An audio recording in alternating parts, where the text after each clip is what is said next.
Anantapuram parliament నియోజకవర్గం నుంచి SUCI communist socialist unity centre of India communist party అభ్యర్థిగా నాగముత్యాలు పోటీ చేస్తున్నారు. ఈ సందర్భంగా ఆయన ప్రజలను ఉద్దేశించి మాట్లాడారు. మిత్రులారా, నేడు 18వ లోక్సభకు ఈరోజు నుంచి కూడా రాష్ట్రంలో ఎన్నికల నోటిఫికేషన్ మొదలైంది. వివిధ రకాల పార్టీలన్నీ కూడా నేడు రకరకాల మభ్యపెట్టేటువంటి మేనిఫెస్టోలతో ఈరోజు ప్రజల ముందుకు వస్తూ ఉన్నారు. అయితే ఇప్పటి వరకు కూడా చాలా పార్టీలు అదేవిధంగా నాయకులు మారారు. అయితే దేశంలో ఉన్నటువంటి ప్రజల పరిస్థితి నేడు ఎట్లా ఉందో మీరందరూ కూడా గమనించాలి. గత లోక్సభ ఎన్నికల్లో నరేంద్ర మోడీ ప్రతి కుటుంబానికి కూడా వాళ్ళ అకౌంట్లో 15 లక్షలు వేస్తానని, బ్లాక్ మనీ అంతా కూడా వెనక్కి తీసుకొచ్చి 15 లక్షల అకౌంట్లో వేస్తానని ప్రకటించడం జరిగింది.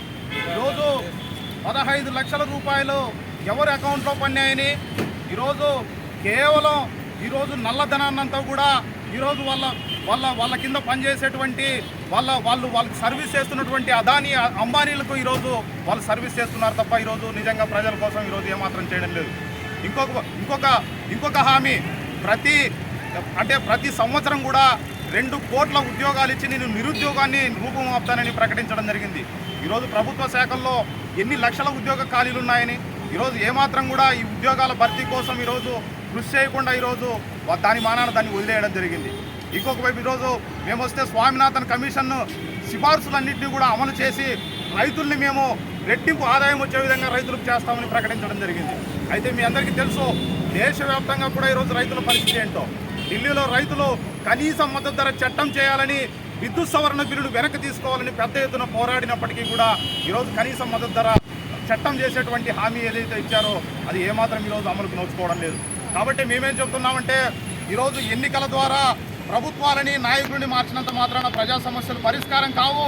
కేవలం ప్రజా ఉద్యమంలోకి ముందుకు వచ్చినప్పుడు మాత్రమే ప్రజా సమస్యలు పరిష్కారం అవుతాయి. అట్లాంటి ఉద్యమాన్ని ఎస్యూసీఐ పార్టీ దేశవ్యాప్తంగా కూడా పెద్ద ఎత్తున నిర్మిస్తోంది.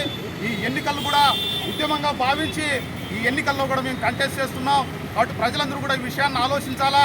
ఈరోజు రాజకీయ నాయకులందరూ కూడా ఒకరిని తిట్టుకోవడం తప్ప ఈరోజు ప్రజా సమస్యలపైన ఏమాత్రం ఈరోజు ఆలోచించడం లేదు.